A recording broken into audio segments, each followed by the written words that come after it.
Level 2, more secrets of the magic deck. Here is something you probably didn't notice. The cards are marked on the back. Take a look at the center of the back design. Now compare the center of one of the force cards, in my case the Ten of Hearts, with the same on an indifferent card. As you can see on this giant reproduction of the backs of the cards, the forced cards are darker in shade in the center. These ones are lighter. This means that just by looking at the back of the card, you can tell whether it is a force card or not. This is very useful for keeping track of the cards and making sure that the spectator has your force card, or that the force card is on top of the deck when you need it there. It's a security measure, but as you will see, it is also invaluable aid in some of the effects. Let me demonstrate how easy it might be for you to separate force cards from indifferent cards. So, let's genuinely mix some of these cards, and we'll disturb the normal order of short card, long card, short card, long card, and now I can clearly make two different piles with these cards. I can look at this and say this is a indifferent card, this is a force card, indifferent card, indifferent card, indifferent card, this is a force card, also force, force, this is indifferent, force, indifferent, indifferent, force, force, indifferent, force, indifferent, and force. And only by glimpsing at the back of the cards and by noticing the darker shade in the center and the lighter shade in the center of the indifferent cards, I know that all of these are the force card and all of these are indifferent cards.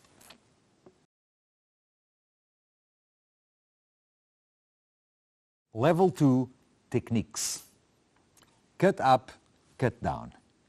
You can cut the deck in the hands like this. Fingers and thumb on the short ends of the deck. As you already know, this will result in the force card becoming the top card of the deck. But there is another way to cut the cards. Instead of lifting up with the thumb, as you do normally, you push down. When you do that, you get an indifferent card on top of the deck, and the force card will be at the bottom of the deck.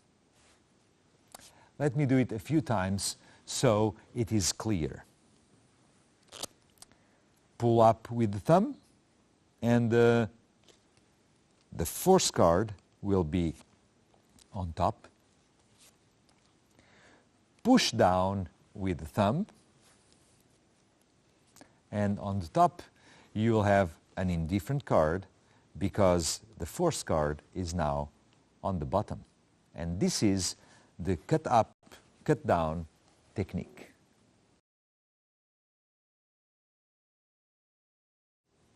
Level 2 techniques. Table spread force. This is a very clever force. You spread the deck across the table and ask the spectator to pull out any card. That card will be the force card. Let me demonstrate. You spread the deck, spectator picks up a card, and it is the force card. Here is how it works. It is very similar to the dribble force. The action is the same, except instead of dribbling the cards from one hand to the other, you dribble them in a line across the table. The deck is held at the short ends, fingers on one side, thumb on the other, and the curled forefinger applying a little bit of pressure, like this. The cards drop in pairs on the table. As they drop, you move your hand across the table. The top card of every pair is a force card. And if you ask someone to reach in and take a card, they will almost invariably take a force card. There is a knack to doing the move, but with a little practice you will be able to do it very smoothly and naturally. Let me demonstrate the same technique but with this other deck, where all the force cards are red on the back, so we can clearly see where they are. In this case we are talking about a force card that is the 8 of spades, so every red is 8 of spades, and every blue is an indifferent card.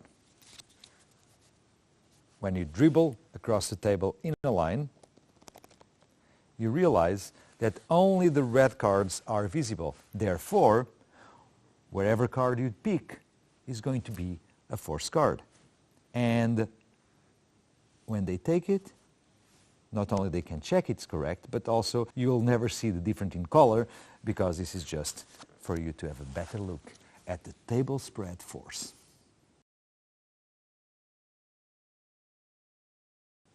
Level 2 techniques. Table spread turnover. If you are working on a cloth-covered table, there is another interesting thing you can do with the table spread. Watch. Start by spreading the cards and then flip the spread over like this. And all you see are the different cards. It takes a little more care to do this. I'll show you again. Start by dribbling the cards across the table. Lift them up at this end and carefully flip the cards as your other hand waits for them to land. Now, this is done in a quick, casual way. At a glance, you see all the cards are different. Of course, if you would stop here, people would start looking very, very close. Oh, there's a 10 of hearts here, and and there's another one here and another one here. But of course, you don't stop in this situation. What you want to transmit is that you spread the cards, you collect them, and you proceed.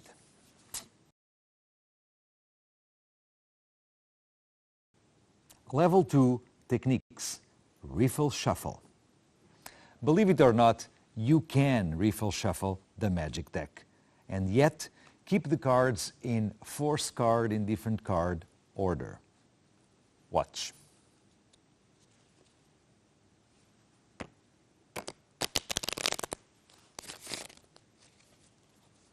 It looks like a regular riffle shuffle. I'll shuffle it again.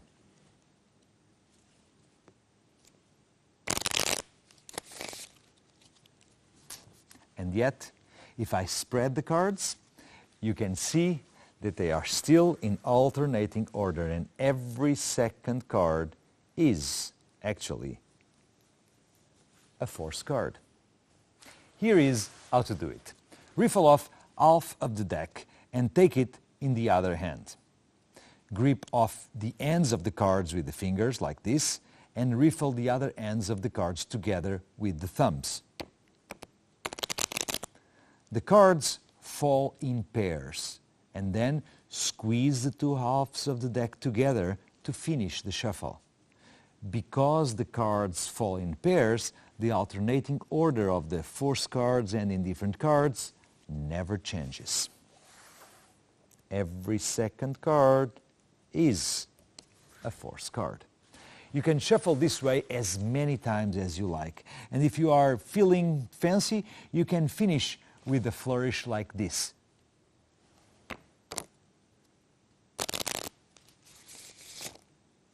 That's a little more difficult to do than a simple riffle shuffle, but not as difficult as you think. Try it.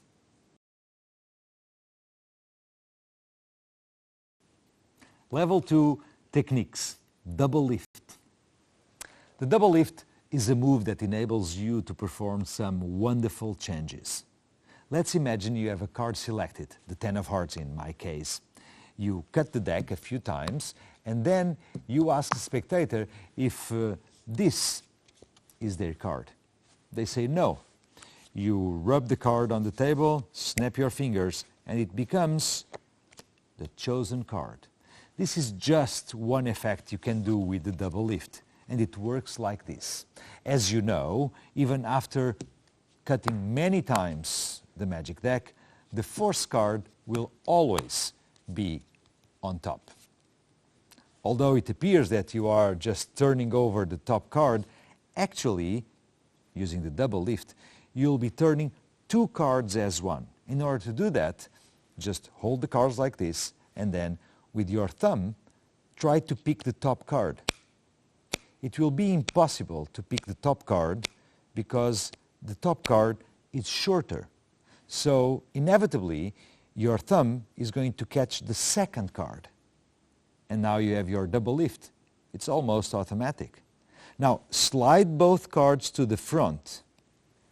And then in order to turn it around and do not separate them and exposing the fact that they are two cards, turn it by holding it with three fingers, thumb on top and forefinger and third finger on the bottom, making a little bit of pressure.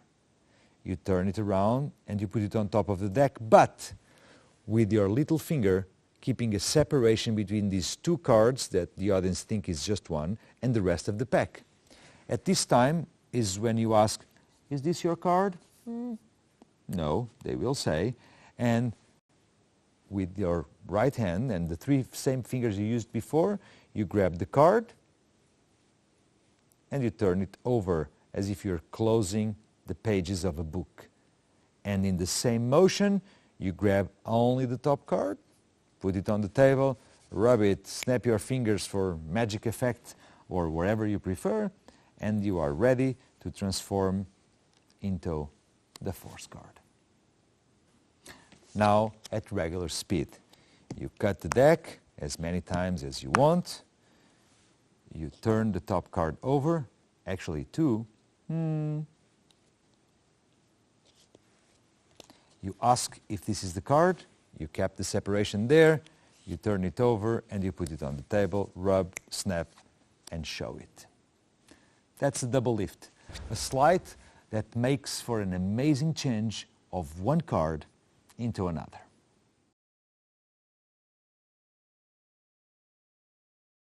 Find the card. Here we are again with one of the 5 plots that we'll be revisiting in each of the 3 levels. And the effect is similar to the one you learned on level 1. Although, because now we are aware of the center marks on the back of the cards, we can do a bigger miracle. So, spectator chooses a card by saying stop, force card, 10 of hearts. You lose the card in the deck, you do multiple cuts, you can even shuffle, and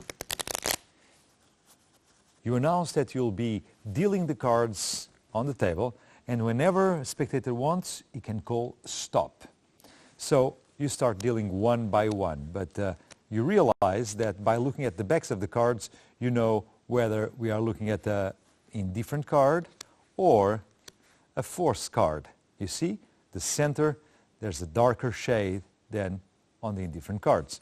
So you proceed with the dealing, and the moment the spectator says stop, you are either on an indifferent card, which it's the case now, which means you finish putting it on the table and you reveal the next one as the chosen card being found.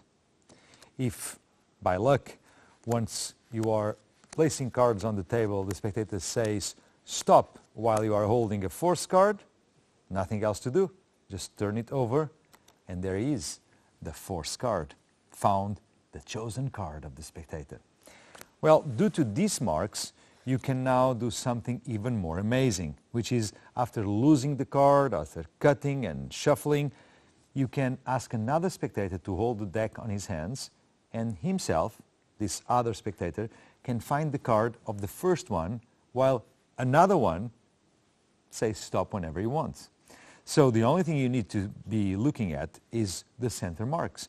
So spectator puts cards on the table one by one, another spectator says stop, and in that moment you look at the card that the spectator has in his hand.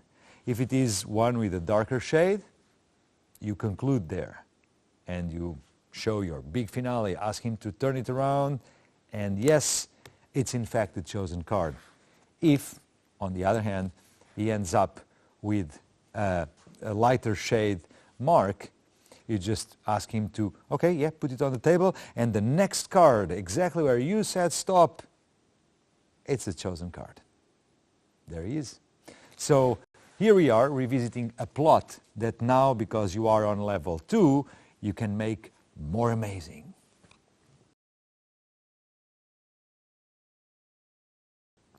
Ambitious card.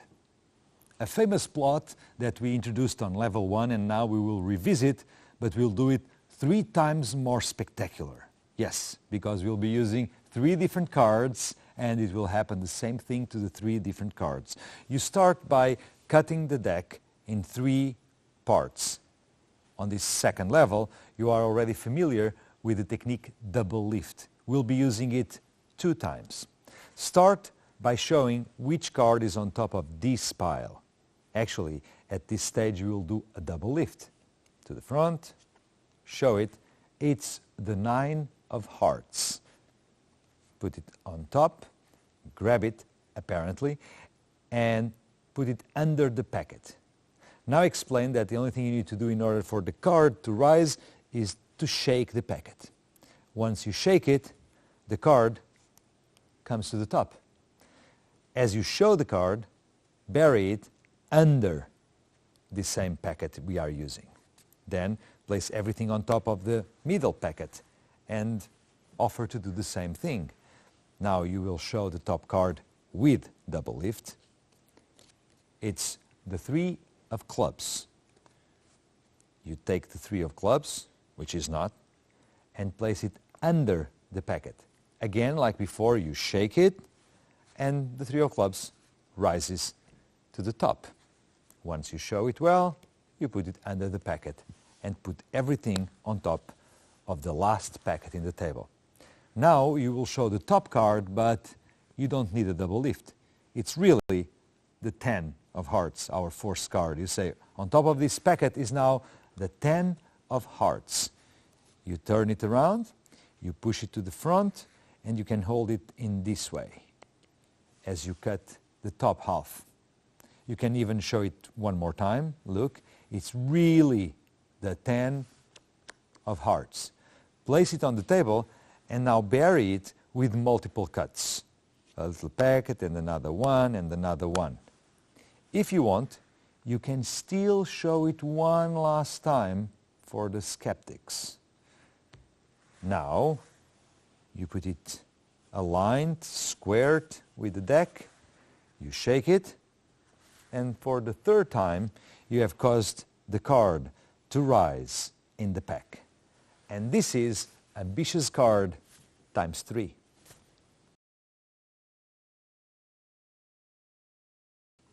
Akanami. Akanami stands for any card at any, and then the N from Akan level 1 is the beginning of the word name, Akanami, because this time people will give you names. I know it's not a great title, but you get the idea. So in Akanami, you'll ask the audience to give you names, names of persons, of cities or countries. And what you need to do is mentally calculate the number of letters that form that specific word, the word you ask and the word that the spectator will give you in order for you to find the card. Well, we have forced the card, and we know that every odd number is occupied by a force card. 1, 3, 5, 7, and so on till 51. And every even number is occupied by an indifferent card. So if you ask for a name of a person, someone might tell you David. Immediately in your mind you need to calculate the number of letters. In this case, David is 5. You need to do that at the same time that you continue your performance, that you talk to people or give instructions, and no one should see you as doing calculations like that. You just ask for a name and immediately you spell.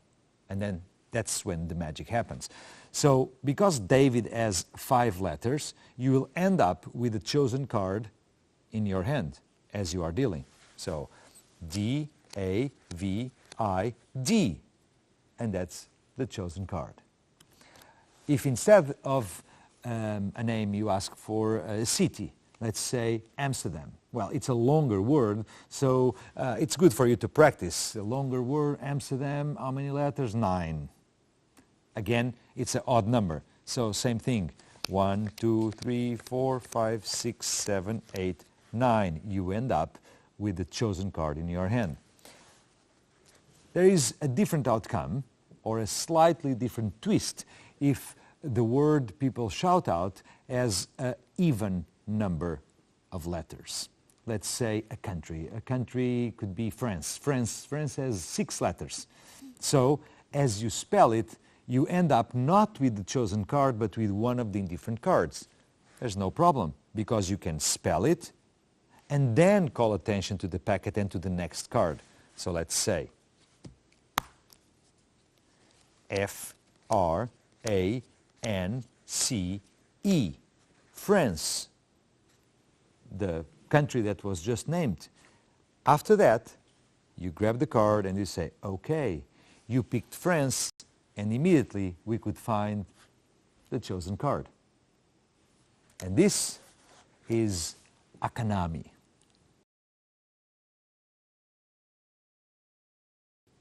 Impossible location.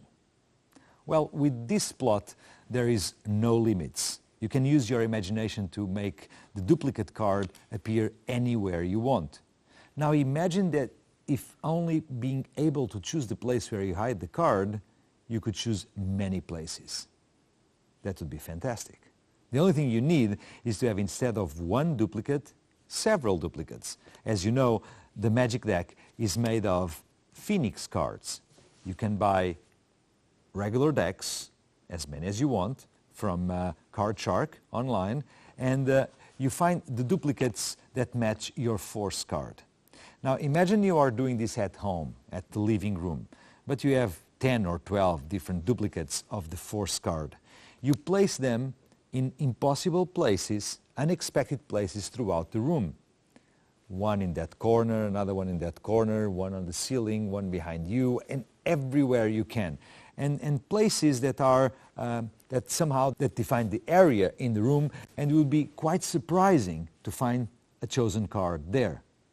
So what you do is, once you hide all the duplicates in the room, you get the card chosen. Yes, it's a forced card. By the methods that we have already explained, you ask the spectator to see if he can spot his card. He will say no, and then you will ask him to point anywhere in the room. He will point, and anywhere he points, you have an object nearby that area where you have a duplicate hidden. So now imagine what goes on in the mind of the spectator. They picked a card, it vanished from the deck and appeared in a place that another spectator pointed. That's really amazing. And that's as far as you can take the plot of Impossible Location.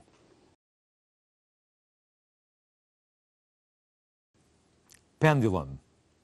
On this level 2, we will revisit the same effect that we have explained on level 1, but now we are taking it one step further, and it's quite amazing.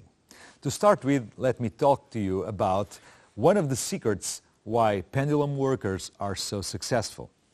Thanks to the idiomotor action, you are actually able to control the movement of a pendulum without moving your hand. It's scientific, and you can try it for yourself. If you don't have a pendulum, you can put a nut at the end of a string. Basically, the idiomotor action justifies the following. If I think that this pendulum is moving in a circular way, it will start moving in a circular way. And I'm not even moving my hand. But yes, clear circles are made by the pendulum. If in a moment I start thinking that this pendulum is moving in a straight line without moving my hand, the pendulum will start moving in a straight line. And you can reverse the movement. Never move your hand, just think that the pendulum is moving in circles. And once again, it moves in circles. Try it for yourself, It's fascinating. Now, take this principle and use it with the magic deck. You have a card chosen. Spectator sees the card, memorizes the card, 10 of hearts. You put it back, and you really shuffle the cards in any way possible, especially on the table, like if it was a domino. Okay? Now, by looking at the cards, you can clearly identify that this one is a force card, this one is an indifferent card, this one is a force card, indifferent, force, indifferent, force. So you have many options.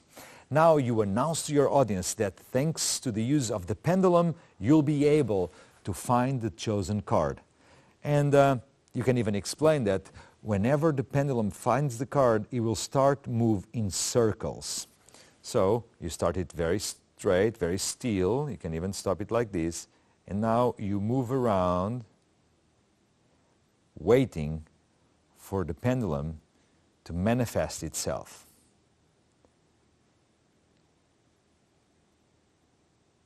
Okay, clearly something is happening here. Yes. Okay, I think this will be the chosen card. Now separate all the cards around, make it for a nice display, and you believe this is the card. But thanks to the ideomotor action, you can even make the revelation in the hands of the spectator. So explain by telling the truth. Ask the spectator to hold the pendulum.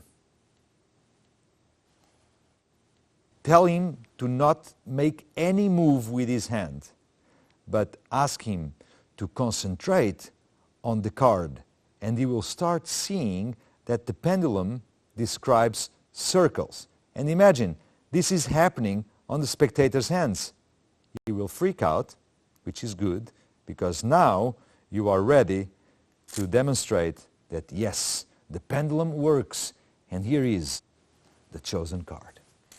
That's the pendulum.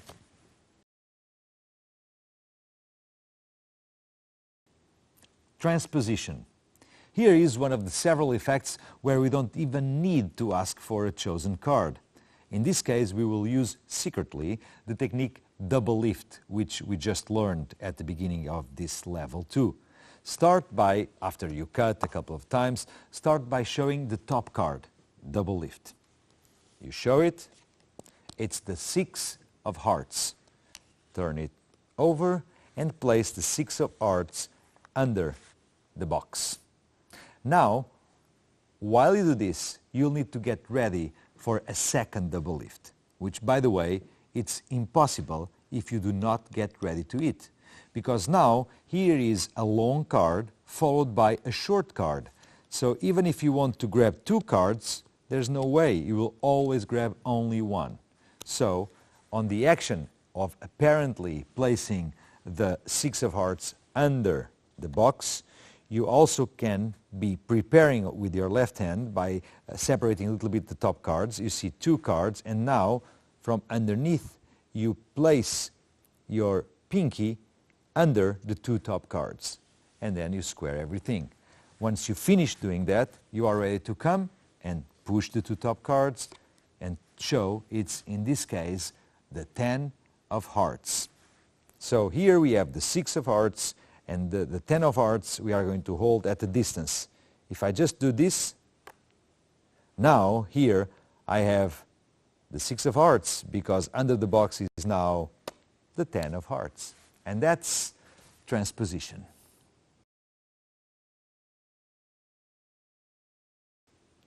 Odd or even. Here is another effect where you don't even need to ask for a chosen card. It's a different demonstration. You tell your audience that you are so sensitive with your fingers that you are able to cut any number of cards, either if they are even or odd, depending on their request. So you can cut the deck, have the deck in your hands, and ask a spectator to tell you if they want even or odd. And if they say even, you just throw a bunch of cards over the table, and then you go to check. And yes, 1, 2, 3, 4, 5, 6, 7, 8 cards, even. You can do it immediately again. Just cut the deck so it's more clean, and you ask again. And let's imagine another spectator, you ask, okay, odd or even, and again they say even. Okay, you put a bunch of cards over the table and you count them. 1, 2, 3, 4, 5, 6, 7, 8, 9, 10, 11, 12, 13, 14, 15, 16, even again. Now, let's imagine someone asks for an odd number. Now, we need to be familiarized with a different technique called slip cut. And the slip cut consists on having your thumb always resting on top of the deck, whether you will retain or not the top card. So, if the audience calls even, the only thing you need to do is to cut. But instead of cutting a lot of cards, just cut some cards from the top. So you will end up with 6, 8, 10, 12, 14 max. And just by simply cutting, because you cut in pairs, it's going to be always an even number of cards. Now, let's imagine a spectator says odd. Well, your thumb is here. The only thing you need to do is, with your right thumb, you cut again a bunch of cards, but the left thumb is ready to retain the top card. In slow motion, it will be like this. And now if you count the cards, you have 1, 2, 3, 4, 5, 6, 7, 8, 9 cards. An odd number, as the spectator just asked. So once again, oh, and to reset, just extend the top card and put the packet under it like this. And everything is the same as before. So thumb always resting on top of the deck. You get ready, you even have a little bit of a pre-cut, so make it faster. And the moment they shout out odd or even, if it is even, you just go and it's done. If they say odd, you just go and you retain the top card. So like this would be even, but because you retain 1, it's now odd. Whatever number it is, it's odd. Now, you can repeat this with multiple spectators. Of course, if you could guarantee that all spectators are going to ask for even, it's easy, because this is even, this is even, this is even. Always, naturally, even comes out. It gets more complicated if they alternate even, even, odd, odd, even.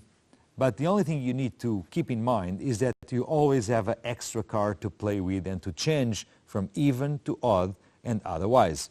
So in this case, let's say, first spectator says even. I take this packet. And yes, it's even. We don't need to check, but yes, 1, 2, 3, 4, 5, 6. It's even. If the next spectator says odd, you will retain. And now, this is odd, which is okay. Let's just check. 1, 2, 3, 4, 5, 6, 7.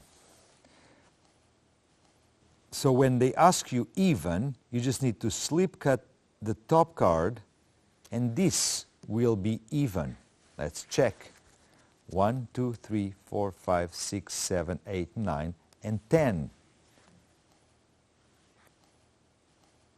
Likewise, because you have the extra card here, if they ask you odd now, you simply cut. And this will be odd.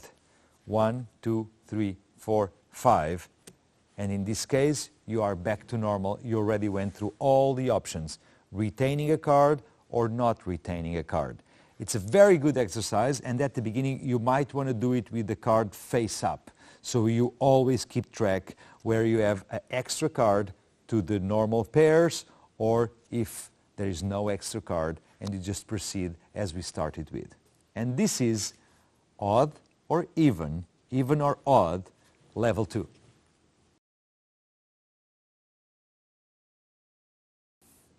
Cards tab. Here is a spectacular way of revealing the chosen card. As usual, spectator called out stop. He looked at the card. 10 of hearts. You lose the card in the deck. You can cut. You can shuffle.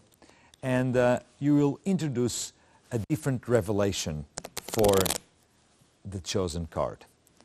Deck is fully shuffled, and you will not be manipulating the deck in order to find the chosen card.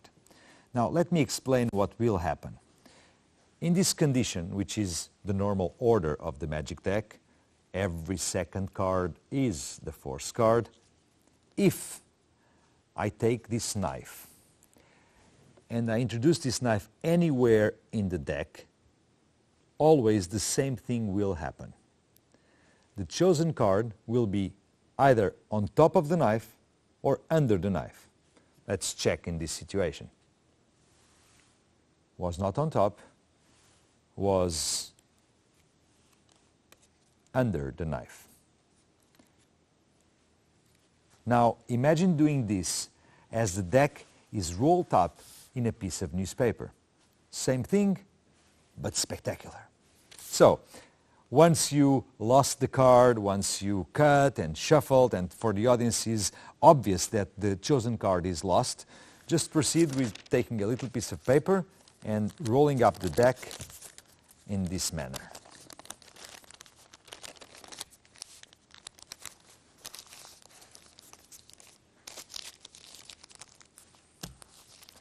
The deck is inside the newspaper. You cannot control the cards. You cannot manipulate. Emphasize that. You have no access to the cards. And you will use the knife. You ask the spectator to concentrate on the chosen card, and then you just introduce the knife anywhere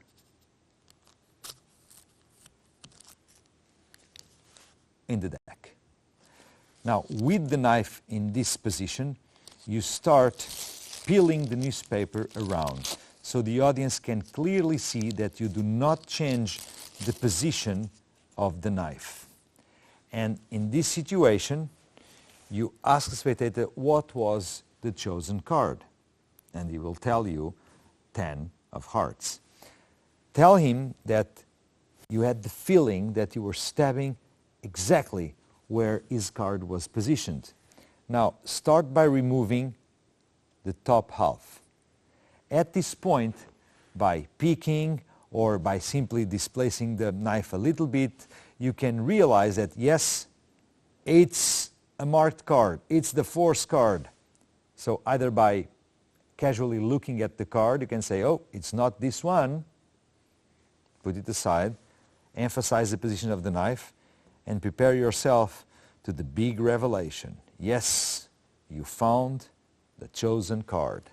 And that's card stab.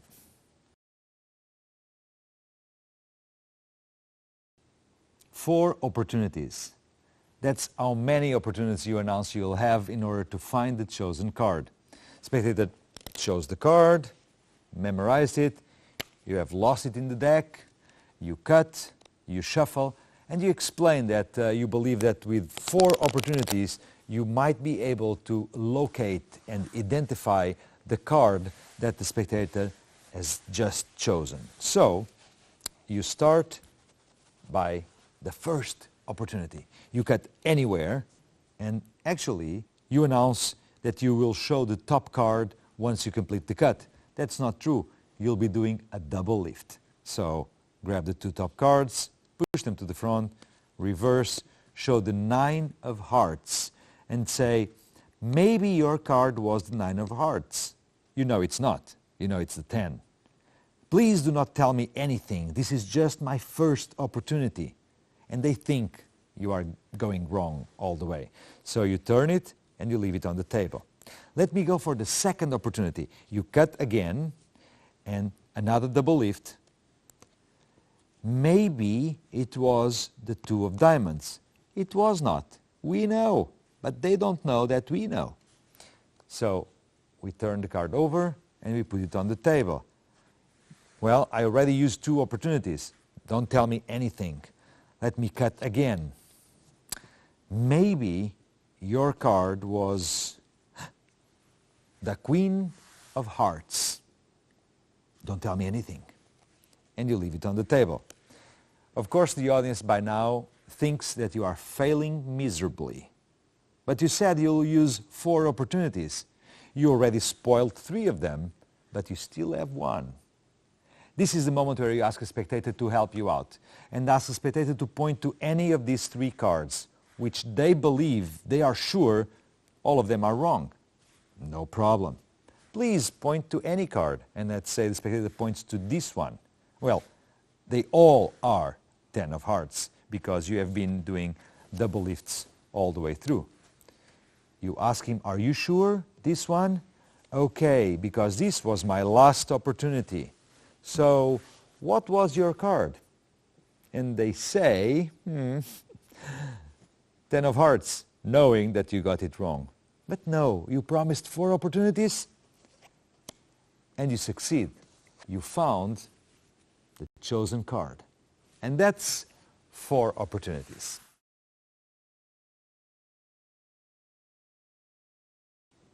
Smack the pack. It's a way of revealing the chosen card that involves the spectator, and it's quite dramatic. So the beginning is the same. A card has been chosen, 10 of hearts, you lose it in the deck, you cut, you shuffle, and there's one moment where you announce that you'll put the deck of cards inside the box. So first, have the box ready. Open it like this, and like that. So it will be easy to place the cards inside. Then, as you are holding the deck in your left hand, of course, after any cut or shuffle, the force card finishes on top. So, because the force card on top is shorter, it's easy for you in the action that you announce you are going to do, which is putting the deck inside the box, but it's easy for you from the back to realize that here the box can go under the top card. It's very easy to do this because the card is shorter, so you just point there and it gets out. Now, of course, the audience cannot see this, and the best is to hold the deck like this with the little finger on the bottom, because while the card, the top one, will slide on the box on the outside, these fingers will prevent it to be seen. So you take the deck and you place it inside the box, but as I'm saying, you do this. Now it completes and you go inside. You can even show it, because for the audience it looks like the entire deck is inside the box. It's not. The top card was left out. But from the front, it looks like this. Now you close the box and you close this all the way. You grab the pack like this with your left hand, and with the right hand you put the deck horizontally and you hold it like that. Thumb on top, fingers on the bottom. From the top, the audience cannot see the card that is out. You hold it like this, and now you invite the spectators to smack the pack strongly on this area. And usually the spectator will comply if you tell him to smack it strongly, and they will do this. And the card is out. You find the chosen card with the help of another spectator. That's smack the pack.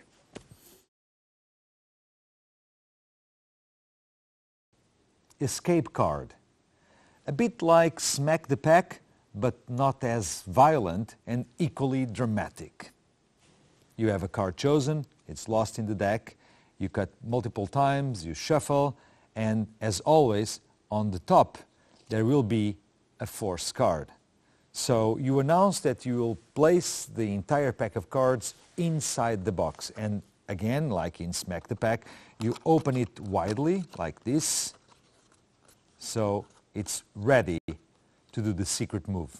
And you already know the secret move because the top card is shorter. on the action of saying, oh, I'm going to place the deck inside the box, actually the top card stays out and the fingers hold the box like this, so the card doesn't move or show in any of the corners.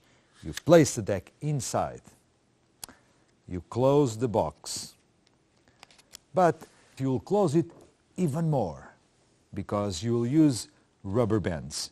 And notice that I can hold the box like this and transfer it from hand to hand, that there's no problem. The card is on the back, but as long as I hold it firmly, it's just a normal deck. And they just saw me putting the complete deck of cards inside the box. So you transfer it to the left hand and you grab one of the rubber bands and you place it like this. Now you are even more relaxed holding the box because you can add more moves and the card will never fall. You put the first rubber band and you'll put a second rubber band like this and like that.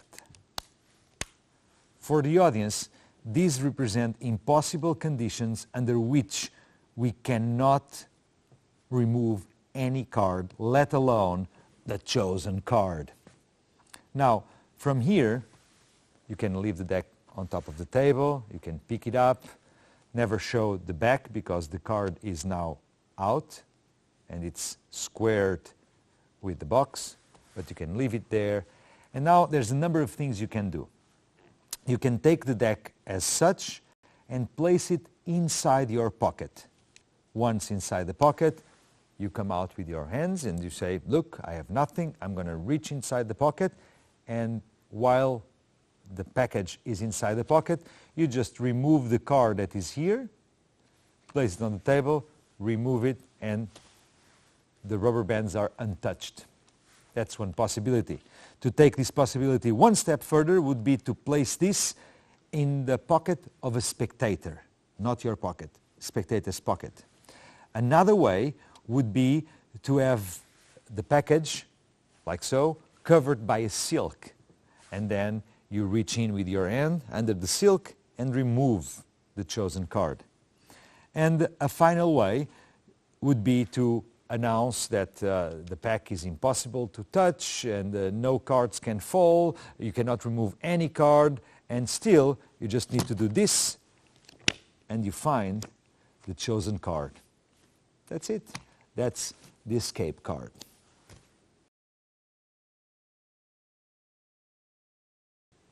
Detective card, which is more like a fancy way to reveal the location of the chosen card. The usual choice: memorize the card, lose it in the deck, cut, and of course, because you can, you should always shuffle. You just learned that technique on level 2. You can shuffle, you can even use this subtlety showing that the cards are really shuffled together and clearly the chosen card has been lost. You can cut and complete the cut. Now, you tell the audience that you'll use this card to find the chosen card. The only thing you need to do is to use one of the indifferent cards and place it from the back, from the inner side of the deck of cards, and with the deck closed together, you just introduce it between two long cards. Naturally, it will hit the short card, and progressively it will push one of the forced cards to the front. Now do it really slow as the detective card goes in and the forced card comes out. Leave a little bit at the end and now say, oh, it's going well, and now you do the final push. Yes, it's the chosen card. And that's the detective card.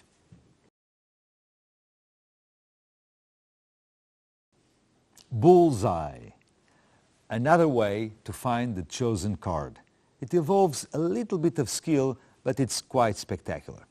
So once you have the card chosen, lost in the deck, multiple cuts, shuffles, you place the deck on the table and you reinforce the idea that probably, because you feel it, the chosen card must be somewhere in the middle, but not exactly. You don't exactly know what's the location, but you can use another card to find the chosen card. Leave the deck on the table and prepare yourself to riffle while holding this side of the deck firm against the table. Riffle this side of the deck, like this. As usual, the thumb is releasing pairs of cards, not individual cards. This allows you to take the card, this one, any indifferent card, and while you are doing this, you just shoot the card in the middle of the deck. And hopefully, it will land on top of one of the forced cards.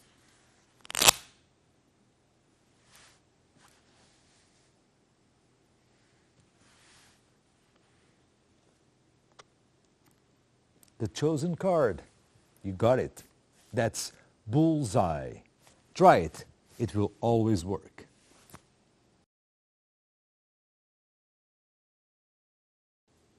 Transformer. It's a way of leading the audience to think that you got it wrong, and still, last minute, you find the chosen card. So the card has been chosen, lost in the deck through cuts and shuffles, and you announce that you will cut the deck exactly at the chosen card. You cut, you show, and you say, 6 of hearts. The audience will say, it's not the card, it's not the card. And you say, well, but it still is the 6 of hearts, and it's the 6 of hearts. Now, trying to recover in a way, you drop one card on top of the half deck that is on your left hand, but you drop it a little bit out-jogged, pushed to the front, like this. Now, instead of one card, of course, 2 cards drop, which is the 6 of hearts plus the corresponding short card on top of it, that is the 10 of hearts. You say, are you sure it was not the 6 of hearts? And they say, yeah, I'm sure. And you, with your forefinger, you recover the card as you turn the hand. You place it on the table, and now you say, well, if it was not the 6 of hearts, maybe it was the 10 of hearts? That's Transformer.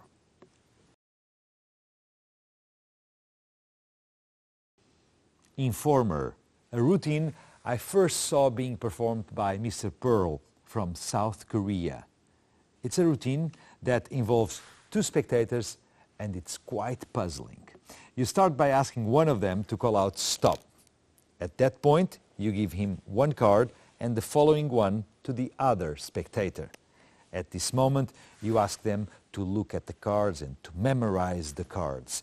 Of course, we know that this will be a force card, and this other one will be an indifferent card. In this case of my magic deck, being the 10 of hearts, and this one, I don't know, but is the 7 of diamonds. They choose the cards, they memorize the cards, and now it comes the moment to return them to the deck. You just need to cut anywhere you want. Yes, you cut anywhere, close it to the middle, and you ask the first spectator to return his card first and put it on top of the bottom half. What this accomplishes is to unite 2 force cards, so 2 short cards, 2 10 of hearts. Now the 2 short cards together become a key card. On top of this, you will now ask the second spectator to place his chosen card, and you lose them in the middle of the deck. You can cut, complete the cut, you can do it several times, and due to the fact that the 2 force cards are together, as you riffle through the deck, you'll know exactly where they are. Can you hear? And there we are. At this point, you just need to cut and complete.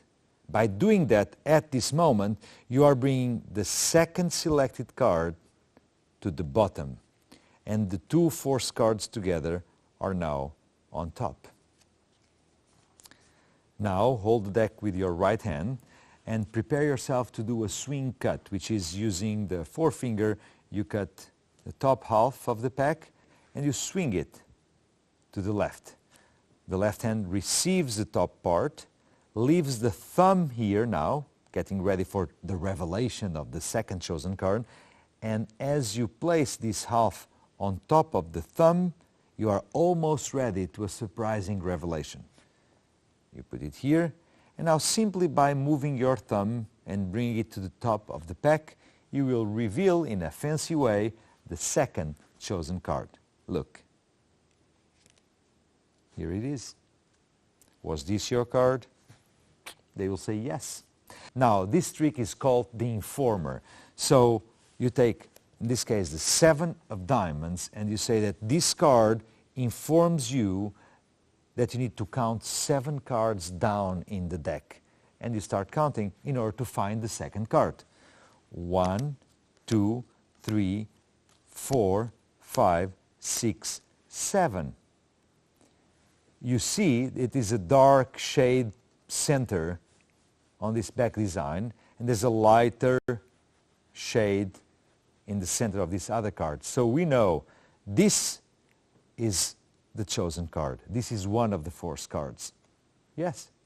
If for some reason with the number that got revealed you ended up with this card in your hand, let's imagine this was on the 7th position, you do the same thing. You count 1, 2, 3, 4, 5, 6, 7, and you will end up with this, and then you show it, and it's the chosen card. And this way you found the 2 freely chosen cards for each of the spectators, and that's the informer.